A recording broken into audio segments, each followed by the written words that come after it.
예수 그리스도 이름으로 기도합니다. 아멘.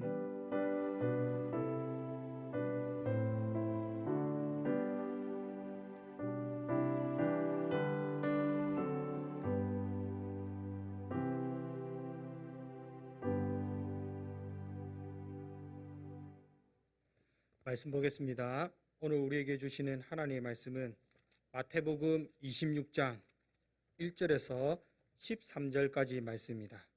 제가 가지고 있는 신약성경 45페이지에 있습니다. 마태복음 26장 1절에서 13절까지 말씀입니다. 한 절씩 교독하시고 마지막 절은 합독하겠습니다. 예수께서 이 말씀을 다 마치시고 제자들에게 이르시되 너희가 아는 바와 같이 이틀이 지나면 유월절이라 인자가 십자가에 못 박히기 위하여 팔리리라 하시더라. 그때 대제사장들과 백성의 장로들이 가야바라는 대제사장의 관정에 모여 예수를 흉계로 잡아 죽이려고 운운하되 말하기를 밀란이 날까 하노니 명절에는 하지 말자 하더라. 예수께서 베다니 나병 환자 시몬의 집에 계실 때에 한 여자가 매우 귀한 향유 한 옥합을 가지고 나와서 식사하시는 예수의 머리에 부으니 제자들이 보고 분개하여 이르되 무슨 의도로 이것을 허비하느냐. 이것을 비싼 값에 팔아 가난한 자들에게 줄 수 있었겠도다 하거늘 예수께서 아시고 그들에게 이르시되 너희가 어찌하여 이 여자를 괴롭게 하느냐. 그가 내게 좋은 일을 하였느니라. 가난한 자들은 항상 너희와 함께 있거니와 나는 항상 함께 있지 아니하리라. 이 여자가 내 몸에 이 향유를 부은 것은 내 장례를 위하여 함이니라. 13절입니다. 내가 진실로 너희에게 이르노니 온 천하에 어디서든지 이 복음이 전파되는 곳에서는 이 여자가 행한 일도 말하여 그를 기억하리라 하시니라. 아멘. 오늘도 말씀을 사모하러 오신 여러분들을 환영합니다. 이 시간 아름다운 사치를 합시다라는 제목으로 함께 말씀을 나누고자 합니다. 성도 여러분, 여러분들은 살아가는 가운데 사치를 해보신 적이 있으신지요? 우리가 일반적으로 사치라는 말을 생각하면 형편을 생각하지 아니하고 비싼 물건을 덜컥 사거나 돈을 많이 쓰는 것을 생각해 볼 수가 있습니다. 제가 사치라는 단어를 살펴보니 사치는 필요 이상의 돈이나 물건을 쓰거나 분수에 지나친 생활을 함이라는 뜻을 국어사전에 나와 있었습니다. 이처럼 사치라는 의미는 자신의 능력 이상으로 과하여 돈이나 물건을 사용하는 것으로 부정적인 의미를 포함하고 있습니다. 요즘 계속되는 코로나로 인하여 대부분의 사람들, 아마 모든 사람들이 다 마스크를 착용하게 되었는데 외출 시 필수가 된 마스크를 패션 아이템으로 생각하는 사람들이 늘어나 해외에는 최신 유행 가방을 뜻하는 잎백이라는 표현에 빗대어 잎마스크라는 신조어가 생길 정도로 마스크에 대한 관심이 높아졌다고 합니다. 한번 사진 한번 띄워주시기를 바랍니다. 마스크 사진 나올 건데 한번 보십시오. 예. 그래서 실제로 버버리라는 명품 브랜드와 사내 그리고 스와로브시키라는 유명 브랜드에서는 뭘 버리고 뭘 사주고 뭘 시키라는지는 모르겠지만 이러한 명품 브랜드에서 출시된 10만 원이 넘는 명품 마스크들이 재판매 시장에서 4배가 넘는 가격에 팔릴 정도로 큰 인기를 끌었다고 합니다. 그리고 지금 보시는 바와 같이 세계에서 가장 비싸게 팔린 마스크인데 이 마스크의 가격이 무려 우리나라 돈으로 18억이라고 합니다. 그런데 이 마스크가 이미 2개가 팔렸으며 KF94와 비슷한 성능을 기록한 N99 필터를 장착해 코로나 예방에도 탁월하다고 합니다. 성도 여러분, 제가 얼마 전에 인터넷에서 KF94 마스크를 검색해 보니 국내 생산 제품 가격이 100원에서 400원 등 그리고 그 이상의 가격도 있지만 이 정도 가격으로 판매하고 있었습니다. 우리가 일반적으로 마스크를 한두 번 쓰고 버리는데 18억이나 되는 가격을 주고 산다고 생각할 때 우리는 사치가 바로 이런 것이구나 라고 생각해 볼 수가 있습니다.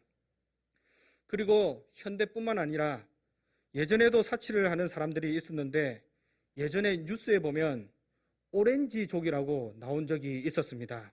이 오렌지족은 1980년도에 부모의 부를 기반으로 서울 강남 일대에서 개인적으로 향락적이며 태폐적인 소비 문화를 주도하던 젊은 시대를 일컬어 그렇게 불렀습니다. 당시 그들에 대하여 뉴스에서 인터뷰하는 장면이 나왔는데, 한 청년의 씀씀이를 보자면 하루를 놀자고 돈이 적게는 400만 원에서 800만 원이라는 것을 보았습니다. 그리고 우리는 이와 같이 사치하는 사람을 된장남 또는 된장녀라고 부르기도 합니다. 저도 예전에 대학생 때 방학 기간을 맞이하여서 한 달을 조금 넘게 노가다를 하며 180만 원 정도를 벌어서 나름 사치해 본다고 모은 돈과 함께 300만 원이라는 돈을 2주 만에 다 써버린 적이 있었습니다. 그런데 이와는 비교조차도 되지 않게 오늘 본문에 보면 사치의 끝판왕을 보여주는 한 여인이 나타나고 있습니다. 이 여인의 사치는 마가복음 14장과 요한복음 12장에도 나타나는데, 이 여인의 사치를 살펴보자면 그녀는 향유를 하나 가지고 있었습니다. 그런데 이 여인이 가지고 있는 향유의 가격이 어마어마하다는 것입니다. 제가 중학교 시절에 그 당시에 하루에 1,000원이라는 용돈을 받았습니다. 이 용돈을 가지고 학교에 오가는 차비를 빼고 남는 돈이 520원 정도가 남았습니다. 그래서 그 500원 정도 되는 돈을 가지고 매점에서 간식을 사 먹기도 하였는데, 마침 그때 제가 좋아하던 여학생이 생겨서 그 여자에게 선물을 하고자 하는 마음이 생겼습니다. 그래서 향수를 선물을 해주고자 하여 매일마다 500원씩 120일간을 쓰지 않고 모아서 약 6만 원이나 하는 향수를 샀던 적이 있었습니다. 이처럼 그 당시 6만 원 하던 향수 하나 사는데도 무려 120일이라는 많은 시간이 걸렸고, 간식도 먹지 못하는 엄청난 고통도 감내해야 할 정도로 귀한 것이었으며, 다른 친구들에게 있어서도 결코 값싼 것이 아니었습니다. 그리고 집에 다들 향수가 1개 정도는 가지고 있으실 것인데, 한 번씩은 그것을 쏟거나 깨뜨려 본 적이 있을 것입니다.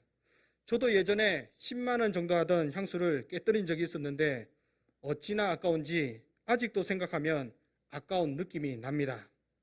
그런데 오늘 본문에 여인이 가지고 있던 향유를 보면 일반 사람들이 사용하는 것과는 달리 평범한 것이 아님을 알 수가 있는데, 여인이 가지고 있던 향유의 가격은 그 당시 가격으로 300데나리온이라는 가치가 있었습니다.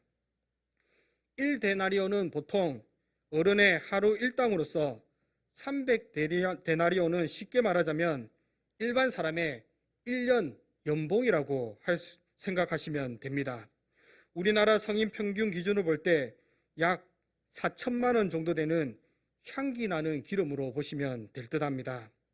그리고 우리가 돈을 모음에 있어서 본 돈을 하나도 안 쓰고 다 모을 수 있는 것이 아니므로 이 300데나리온을 모으기 위해서는 최소 생활비를 제외하고 하더라도 최소 2년 이상은 꾸준히 모아야 한다는 것입니다. 성도 여러분, 상상이나 가십니까? 혹시 4천만 원짜리 향수를 보신 적이 있으신지요? 저는 아직까지 구경해 본 적이 없습니다. 심지어 10만 원짜리 향수도 비싸다고 잘 사지 않고 있더라도 아껴 쓰는데, 이 여인은 그 비싼 향유를 샀다는 것입니다. 우리가 일반적으로 사치를 생각해 보자면 10억짜리 집을 샀다고 해서, 그리고 10억치 금을 샀다고 해서 사치라고 하지 않습니다. 왜냐하면 산 물건의 가치는 여전히 남아있기 때문이며, 그리고 이 물건이 물가 상승에 따라 오르기에 이것은 투자라고 하며, 오히려 이것을 사면 잘 샀다고 하기도 합니다. 하지만 그 물건을 사서 그것을 소비해버린다면 다르다는 것입니다. 이전에 한 유튜브가 아주 비싼 커피집이 있대서 찾아갔는데, 커피 한 잔에 무려 100만 원이나 넘는 가격이었습니다. 저는 그것을 보면서 우와, 정말 사치의 끝을 보여주는구나 라고 생각했는데, 사치의 끝은 그 커피를 다 마시는 것이 아니라 한 모금 먹고 나머지는 다 버리는 것이 아닌가라고 생각을 하기도 하였습니다. 이와 같이 본문에 나타난 이 여인은 사치의 끝을 보여주는데 그 비싼 향유를 예수님의 머리에 붓는데 불과 몇 초 상간으로 제가 볼 때 길어도 껴서 붓는데 10초면 충분하다고 보여지는데 불과 몇 초 만에 이것을 소비하게 되는 것을 봅니다. 성도 여러분, 이 얼마나 사치스러운 일입니까? 그것도 미국의 빌 게이츠나 아니면 이재용 부회장처럼 돈이 많은 사람이면 그럴만 하겠다고 생각하겠지만 이 여인은 그냥 평범한 여인으로서 그러한 일을 행했다는 것입니다. 그 결과 저의 예상과 여러분의 예상대로 이 여인은 예수님 주변에 있던 제자들에게 이 아까운 것을 무슨 생각으로 낭비하느냐고 비난을 받았습니다. 본문 8절과 9절 다 같이 한번 읽어보겠습니다. 시작. 제자들이 보고 분개하여 이르되 무슨 의도로 이것을 허비하느냐, 이것을 비싼 값에 팔아 가난한 자들에게 줄 수 있었게도다 하거늘. 성도 여러분, 어떻게 생각하십니까? 무려 4천만 원짜리 향유를 이렇게 붓다니 아깝다고 생각지 않으십니까? 사실 저는 마음속으로 정말 아깝다고 생각했습니다. 그리고 제자들이 말한 대로 그 향유를 팔아서 더 건실하고 좋은 일에 사용할 수도 있는데 이렇게 그냥 붓다니라고 생각했습니다. 그런데 사람들이 이렇게 비난한 이유는 정말로 가난한 자를 위한 책망이 아니었다는 것입니다. 동일한 본문 요한복음 12장 4절에서 6절 다 같이 한번 읽어보겠습니다. 요한복음 12장 4절에서 6절입니다. 분 없답니다. 제가 읽겠습니다. 제자 중 하나로서 예수를 잡아줄 가룟 유다가 말하되 이 향유를 어찌하여 300데나리온에 팔아 가난한 자들에게 주지 아니하였느냐 하니 이렇게 말함은 가난한 자들을 생각함이 아니요 그는 도둑이라 동괴를 맞고 거기 넣는 것을 훔쳐가미러라 라고 말씀합니다. 여인의 행동에 대하여 분개한 사람들의 모습을 보면 외부적으로만 볼 때 가난한 자를 위하지 않았다고 하지만 실제로 마음속에는 물질에 대한 탐욕이 있었다는 것입니다. 본문 9절에 보면 파라와 줄수라는 말이 나타나고 있는데 이 단어 둘 다 부정사 수동태로서 사실은 여자가 그 향유를 능동적으로 팔아서 가난한 자들에게 나누어 주는 것을 강요하는 것이 아니라 그 향유를 누군가에게 맡겼을 때 그 맡긴 자에 의하여 그 향유가 수동적으로 팔려지고 가난한 자들에게 주어질 수 있다는 것을 강조하는 것으로, 즉 자신에게 돈을 맡기면 자신이 그것을 팔아 가난한 자들에게 줄 수 있겠다는 뜻으로 말한 것입니다. 그러나 그가 이렇게 말한 것은 정말로 가난한 자를 돕기 위하여 생각한 것이 아니라 그 돈을 훔치기 위해서 그러한 의도로 말한 것이며, 다른 제자들도 함께 이렇게 말한 것은 예수님이 당할 순환과 죽음에 대하여서는 전혀 깨닫지 못한 채 단지 예수님 몸에 쏟아부은 그 값비싼 향유를 아까워만 하고 있는 제자들의 영적 무지를 보여주고 있는 것입니다. 사랑하는 성도 여러분, 오늘날 많은 사람들이 주님을 위하여 일을 한다고 하지만 주님보다는 내 자신의 생각을 드러내고 내 이익을 보기 위하여 행동하는 경우가 많이 있습니다. 외적으로 보기에는 그럴싸하게 보일지 몰라도 이러한 모습들은 진정으로 주님을 생각하는 모습이 아니라는 사실을 명심하시기 바랍니다. 이처럼 사람들이 눈으로 보기에 제자들이 정말 더 나은 것을 위하여 행동하는 것처럼 보였지만 그러나 주님은 다 알고 계셨습니다. 10절 말씀 다 같이 한번 읽어보겠습니다. 본문 10절입니다. 시작. 예수께서 아시고 그들에게 이르시되 너희가 어찌하여 이 여자를 괴롭게 하느냐, 그가 내게 좋은 일을 하였느니라.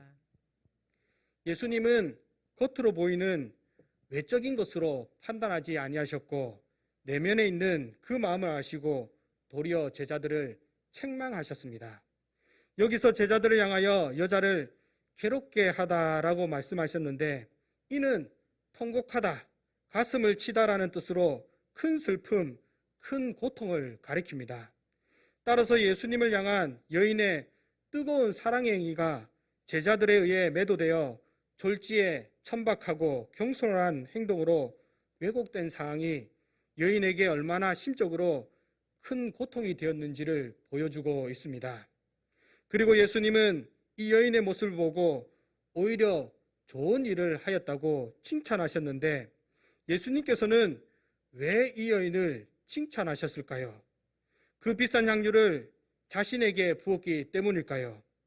만약 여러분에게 누가 4천만 원짜리 향유를 가져와서 여러분의 몸에 부었다면 그냥 돈으로 주지 정말로 필요한데 잘 사용했다고 칭찬하시겠습니까? 아마 바로 마른 모래도 집에 가서 그 사람이 미쳤다고 생각하며 정작 내가 필요한 것은 돈인데 그것을 모르나 하며 안타까워했을 것입니다. 그런데 이 여인이 주님께 칭찬받은 이유가 있습니다. 그것은 바로 천지 만물을 창조하시고 우리를 구원하시기 위하여 십자가에 대실 죽으실 그 예수님의 장례를 위함이었다는 사실입니다. 성도 여러분, 향유를 부은 것과 예수님의 장례, 이것이 무슨 연관이 있을 것일까요? 마태복음 26장 2절, 본문 2절 한번 다 같이 읽어보겠습니다. 시작. 너희가 아는 바와 같이 이틀이 지나면 유월절이라 인자가 십자가에 못 박히기 위하여 팔리리라 하시더라.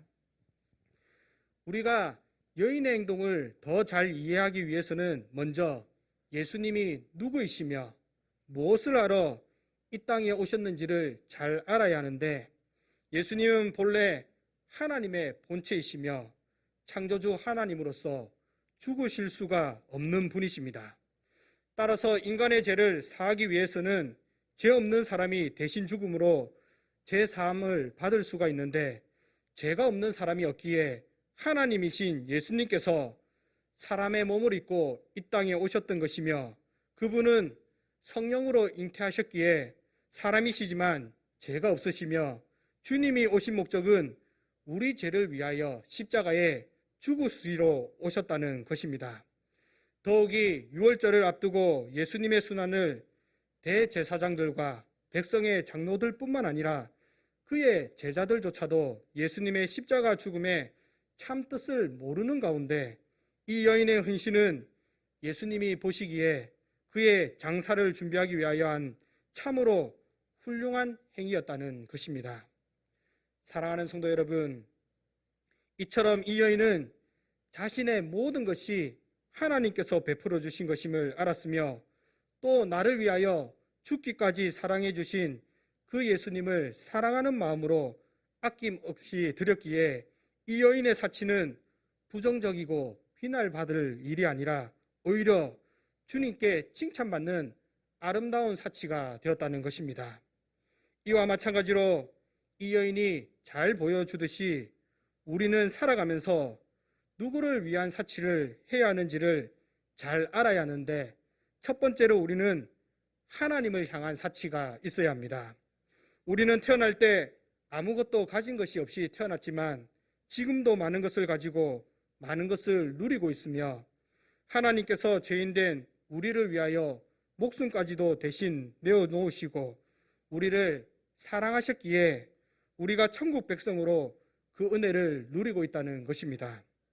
따라서 우리가 가진 물질뿐만 아니라 우리의 시간과 재능 모든 것이 다 하나님의 것임을 알고 감사한 마음으로 하나님을 향한 사치에 열심을 내는 성도가 되시기를 바랍니다.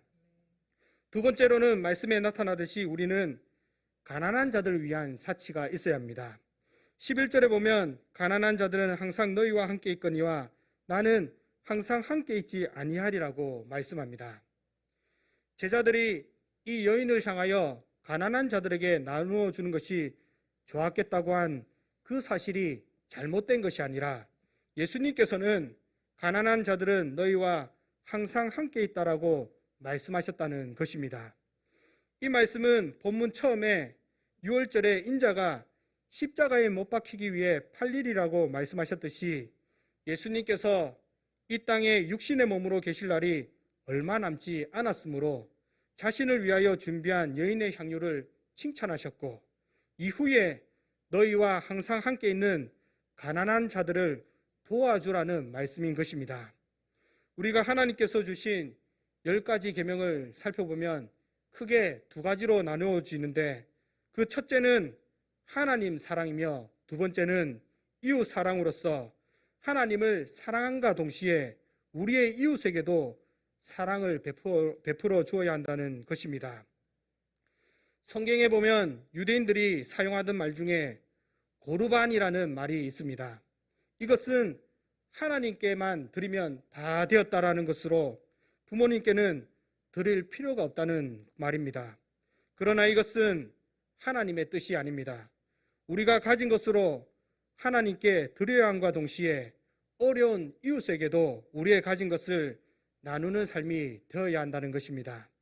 따라서 주님께 드릴 것을 다 드렸고 주님께 할 일을 다 했으니 나는 내 할 일을 다 했고 이제는 됐다라가 아니라 예수님의 명령을 따라서 나의 도움이 필요한 고아와 가부와 가난한 자들에게 사랑과 자신이 가진 물질을 나누는 성도님들이 다 되시기를 바랍니다. 그리고 마지막으로 우리는 복음에 사치하는 성도가 되어야 하는데, 마지막 13절에 내가 진실로 너에게 이르노니 온천에서 어디든지 이 복음이 전파되는 곳에서는 이 여자가 행하는 일도 말하여 그를 기억하리라고 하시니라고 말씀합니다.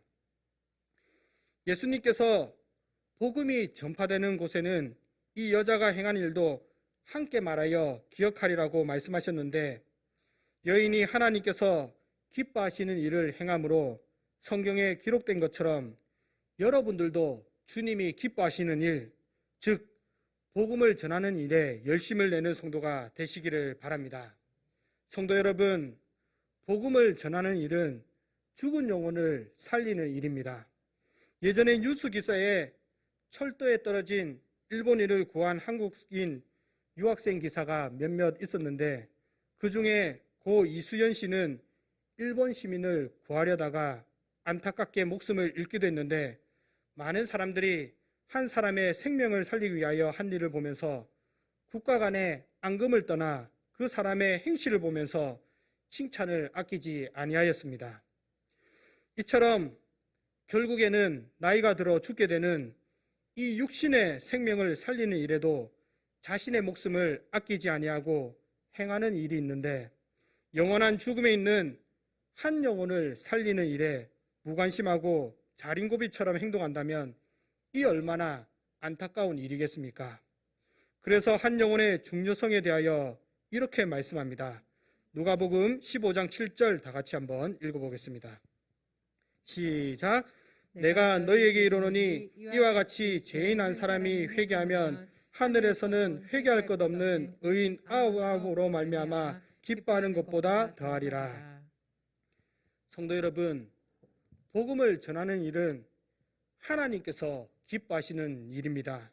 이를 얼마나 기뻐하시는지 회개할 것 없는 사람, 즉 완벽한 사람, 성경에 보면 하나님이 기뻐하시는 다윗과 그리고 나의 친구라고 불리던 아브라함 등도 완벽하지 못했고, 성경 그 어디에도 예수님 외에는 회개할 것 없는 사람이 없었지만 하나님은 완전한 사람 99보다 한 죄인의 회개를 더 기뻐하신다고 말씀하는 것입니다.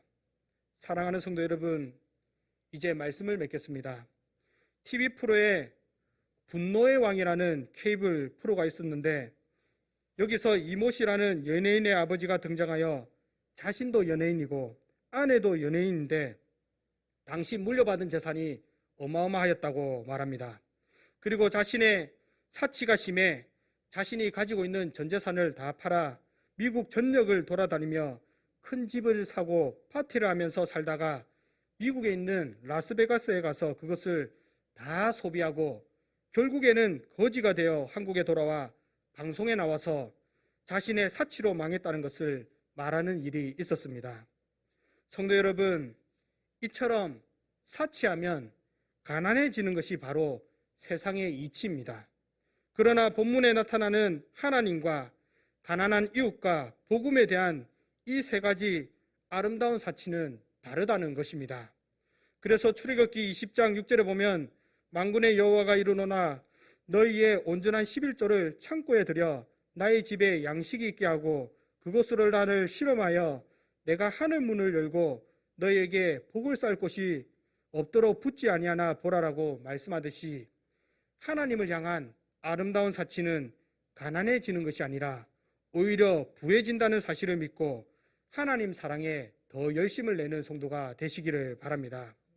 그리고 가난한 이웃에 대한 사치는 마태복음 10장 42절에 또 누구든지 제자의 이름으로 이 작은 자 중 하나에게 냉수한 것이라도 주는 자는 내가 진실로 너희에게 이르노니 그 사람이 결단코 상을 잃지 아니라라고 말씀합니다.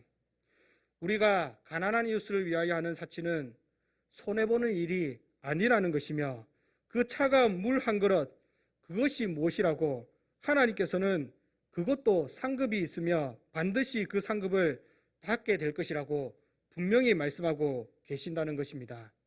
그리고 마지막으로 복음에 대한 사치는 다니엘 12장 3절에 지혜 있는 자는 궁창의 빛과 같이 빛날 것이요 많은 사람을 옳은 대로 돌아오게 하는 자는 별과 같이 영원토록 빛나리라고 말씀하며 하늘에 큰 상급이 있을 것을 말씀하고 있습니다. 성도 여러분, 이러한 사치들은 자신을 가난하게 만드는 것이 아닙니다. 오히려 금생과 내세에 상급의 약속이 있다는 사실을 믿고 아름다운 사치를 행함에 있어서 열심을 내는 성도가 되어 하나님께서 약속하신 모든 상급을 금생에서와 내세에서도 받아 누리는 저와 여러분들이 다 되시기를 바랍니다. 잠시 한번 기도하겠습니다. 이 시간 함께 결단을 기도하겠는데 그동안 자신의 모습을 돌아볼 때 하나님의 말씀을 들으면서도 믿지 못하고 행하지 못하였다면 회개하고 이 시간 주님께서 주신 말씀이 나에게 주신 말씀이라는 사실을 깨닫고 말씀을 듣기만 하는 자가 아니라 들은 말씀을 행하는 자, 실천하는 자가 되게 달라고 다 같이 주여 도와주시옵소서 한번 부르짖고 기도하겠습니다. 주여 도와주시옵소서.